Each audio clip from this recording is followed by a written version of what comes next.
Hello and good day. Thank you very much for joining us. So welcome here in the virtual web room of NTI Audio for today's webinar. Today we will talk about how to establish an amplifier test sequence with the FX100 Audio Analyzer. My name is Markus Becker and I'm assisted today by Peter Gantenbein. He is the project manager for the Flexus line and he will take care of your questions during the webinar. The topics that we have prepared for you start with an overview on typical amplifier tests and use cases. We will show you the system configuration that we have prepared here and then swap over directly to the practical presentation, which will actually cover the major part of today's webinar. We will consecutively summarize what we have shown to you and also provide some application hints and tips before we come back to your questions and provide the corresponding answers. I guess that the overall duration of the presentation should be in the range of about half an hour. When we talk about amplifier testing, we have to differentiate between two basic use cases. The first one would be typical in an R&D lab. There you are looking for in-depth analysis. You want to look for comprehensive, detailed measurements, specific measurements to qualify the characteristics, the performance of your amplifier thoroughly. So for that purpose, you need a number of different tests that you want to have at your hand on the same level and just pick the one that you prefer. Just two examples that we have prepared here. That is the level, for instance, that is required to create a 0.1% distortion at the amplifier, or the linearity of the amplifier, or for instance, plotting the power versus the THD. But can be many more other different tests. The second use case is when you go to a production line where you want to verify the correct operation of your amplifiers, of the manufactured amplifiers. So here we are looking for a fast quality check that verifies relevant parameters that give you a reliable feedback whether this amplifier, the tested amplifier, is working correctly or not. So typically we are talking here about frequency response measurements with or without load, distortion measurements, damping factor, or power at the load or the gain of the amplifier, signal to noise ratio, and so on. The setup you need for these tests is very simple. You see it here on this sketch. You just need to connect the Flexus Audio Analyzer with the amplifier and then add a load. Please notice we have here a new module shown on the sketch, the FXDF module, which has just been launched, released to the public. And this is a module specifically designed for D-class amplifier testing. DF stands for D-class filter. And the purpose of this module is that it filters out the upper frequency components that are typically generated by D-class amplifiers. These upper components are of course not audible to the listener of the music, for instance. They are beyond the 20 kilohertz band, but they have a heavy impact on measurement results, for instance, especially on distortion measurements. And in order to properly be able to execute an audio test, you need such a filter if you test D-class amplifier. You can see here on this schematic graph the typical behavior, the typical frequency filter curve of this device, but I don't want to go too deep into the details. Just keep in mind that this module is now released and available and we use it in our setup.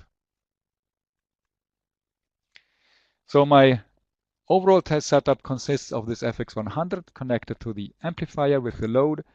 The device is controlled via USB from a PC, which runs under FX Control software. This software is free of charge and comes along with every FX100 audio analyzer. I swap over to this software And what you see here now is the hardware and wiring view.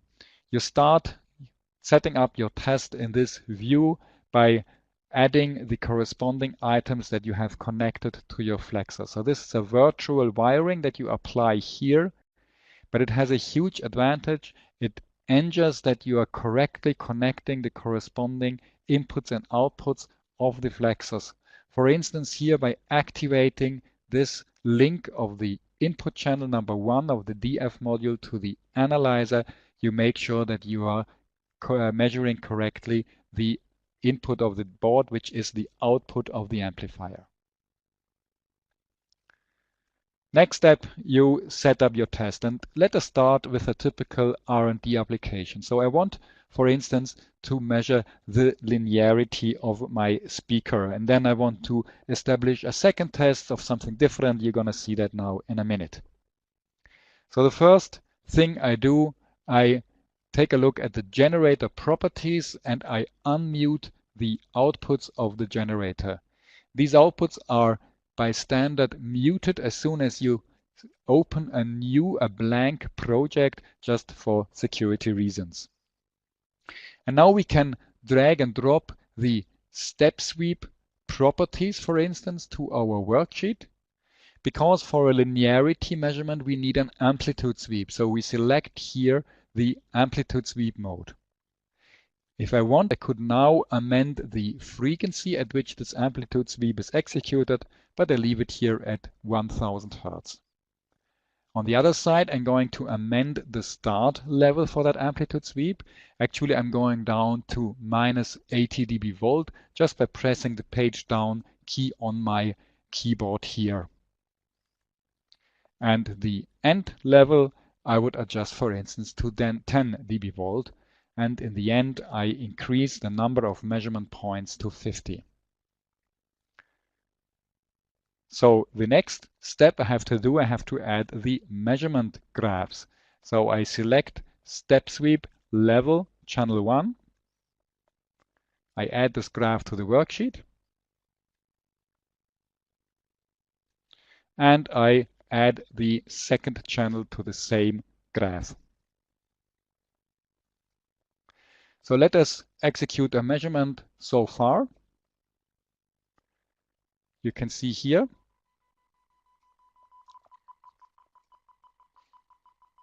This is the linearity test. Well,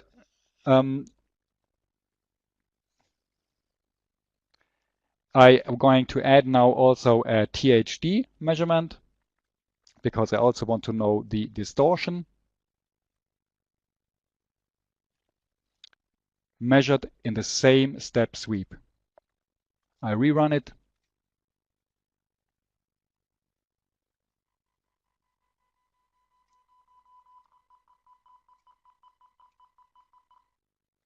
So you can see here the linearity of the amplifier output, and down here the distortion over the same step, amplitude step. I'm going to rename now my sheet and call it linearity. So later I will find that easily when I have added many more measurements. And actually I'm going to just add another one, and let me call that level at THD. So in here now I want to establish a test that tells me at which generator output level, which is the input level of the amplifier, at which generator output level I can achieve a certain distortion of the amplifier, at which level I get the 0.1% distortion.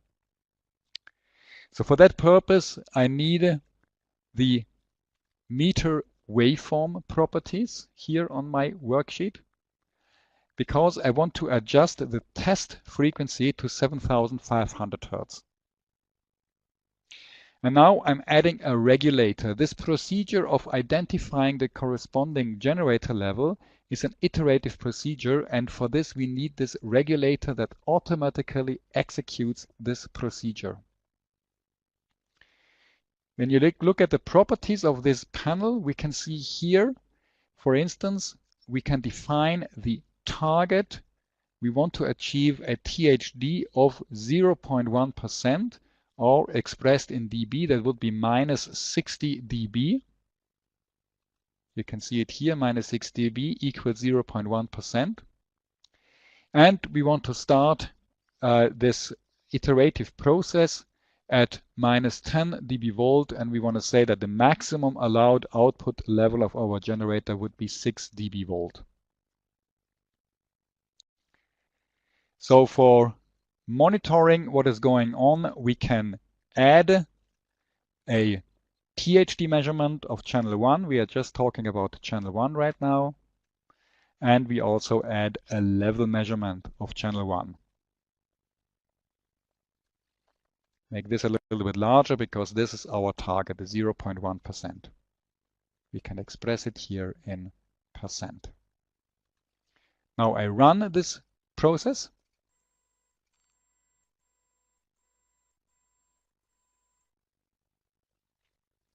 Because I have defined the target in dB, it's also shown here in dB.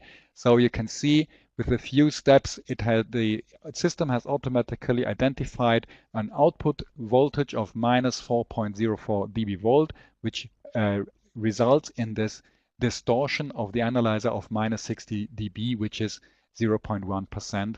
And this would be now the input voltage of the Flexus analyzer, which is the output voltage of the amplifier. So this way we can add more worksheets, we can add more tests, and then you can easily select the one, pick the one that you just need according as you have prepared them. Let me briefly open a predefined project that includes some other tests to show you that. We see here the same setup with the iterative process to identify the generator level for a specific distortion. We have here the linearity sweep, but now we have added actually another graph. You're going to see that in a minute.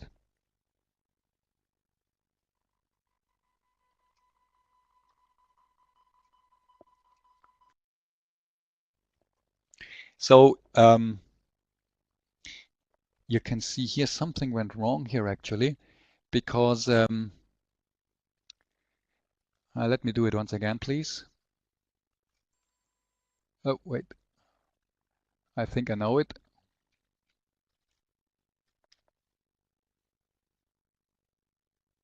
No, wait. Sorry, that was a... let me do it again.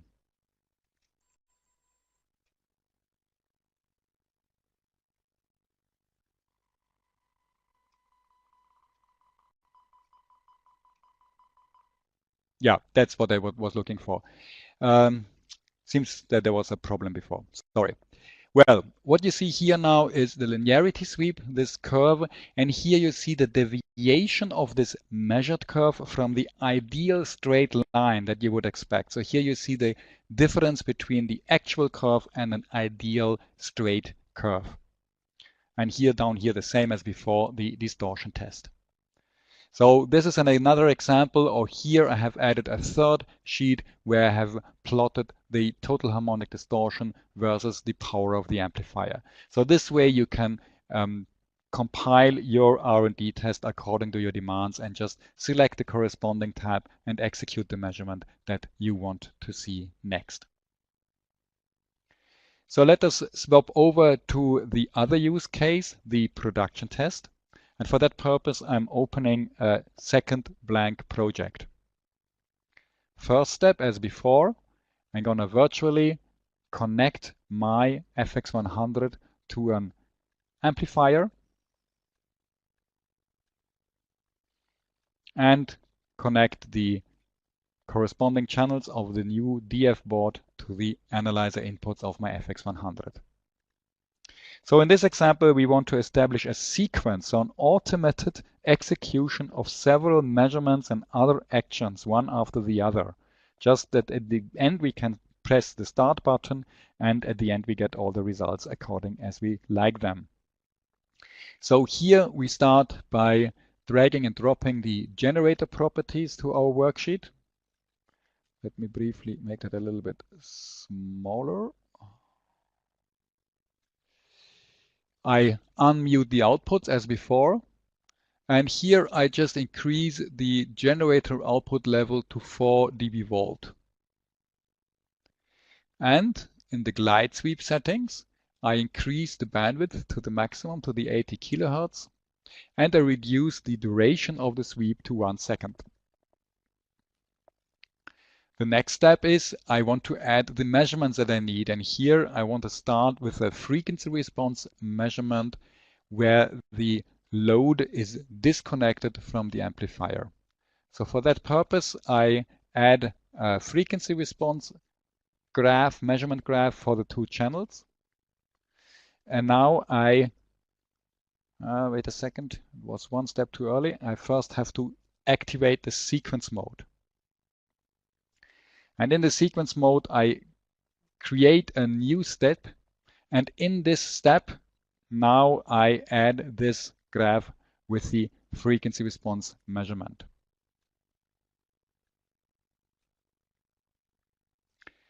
Now let us take a brief look at the sequence. So far it only exists of a single step. So I want to add an instruction to the operator, we call it a prompt, to tell the operator that he has to disconnect the load from the amplifier. So that's the name of this pop-up window that will appear, and this is the instruction. Disconnect load from amplifier output. I confirm. Just the order does not fit. I have to move that instruction up. So the order of execution will be from top to bottom. So I start with this prompt, then I execute this first measurement, the frequency response measurement. I can just rename it.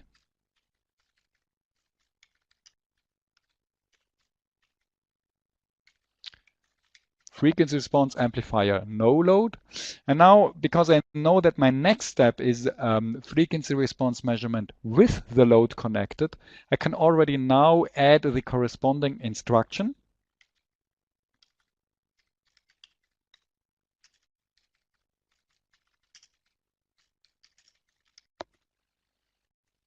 Connect load to amplifier output. And this instruction, of course, should be executed after the first measurement and before the next one follows. Okay, now I'm adding a second step. You see that automatically the active measurements are duplicated. But let's say I want to see the frequency responses now of this second measurement with the load connected. I want to see it in the same graph as the first one. So I close this graph and I just drag and drop again the glide sweep level measurements to this upper graph.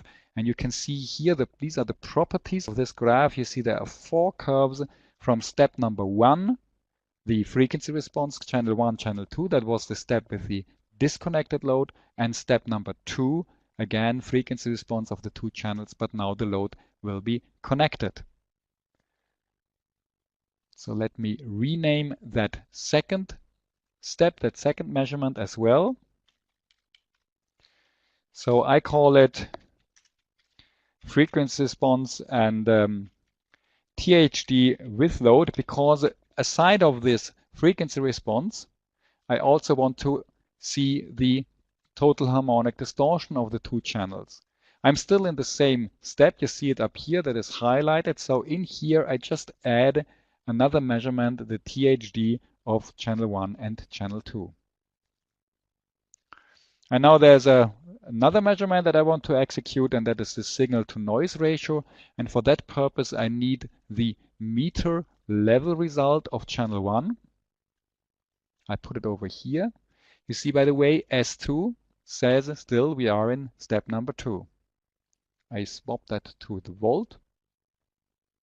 And now for the signal to noise ratio measurement, I need a third step. And in this third step, I'm going to mute the output of the generator. I click on new step. It automatically duplicates all the measurements. I'm going to just close these 2 graphs, which I don't need anymore. But here's the meter level measurement of step number 3. I want to see that. But now in state number 3, I want to mute my generator output. So all these settings are saved by the system. It knows exactly which status of these panels here shall be applied according to the corresponding steps up here. Now the last thing I have to do, I have to add a calculation item because the signal to noise ratio is calculated from these two levels. So I call it SNR of channel 1. I add as first parameter the meter level measurement channel 1 of state number 2, that was the one with the active outputs, and I call it U active. And as the second parameter for my calculation, I add again the meter level of channel 2, but now state number 3, the muted state. And I call it U-mute. And now the only thing that remains to do is entering the formula that calculates the signal to noise ratio and assigning the correct unit, which is dB. So that is my calculation result. Now let us run this whole procedure so that you can see how it looks like in reality. I click on Run. The first thing that appears is this message, disconnect load from amplifier. I do it. You heard it in the background. I have connected a loudspeaker here to my output of the amplifier, and now I reconnect the load. Well, I made a fault. You can see that immediately. There are lots of these arrows around. So what I forgot actually is when we work with glides, we need to adjust the sensitivity, the input range of the analyzer correctly. So let me get back to the first step. And for this input range adjustment, we have another regulator, the glide sweep range.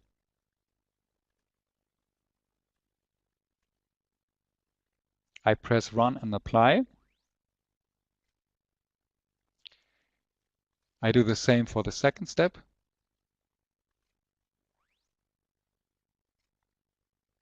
Okay. So let us execute the whole sequence again. Maybe here I just change the THD result to %. Okay. Disconnect the load. Reconnect it.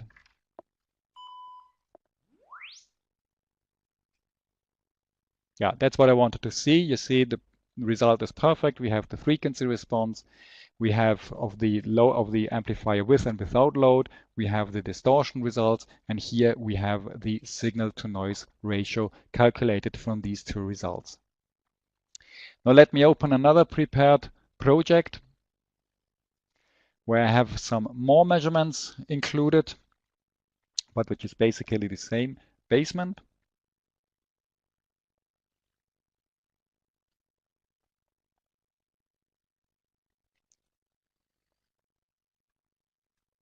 Looks pretty the same. Just one more graph for the damping factor. And here some more results. Actually, we are talking about the voltage gain, the power at the load, and the damping factor, which I have added here. Let me first run that sequence.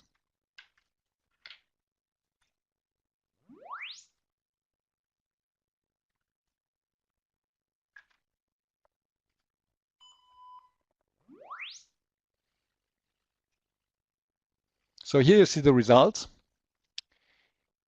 I have added, just to go a little bit more into the details, you see the frequency response is pretty much the same with or without load.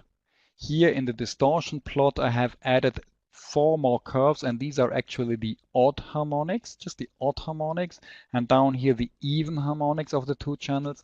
And you can see immediately that the overall distortion is mainly given by the odd harmonics, whereas the even harmonics play a minor role for this overall THD result.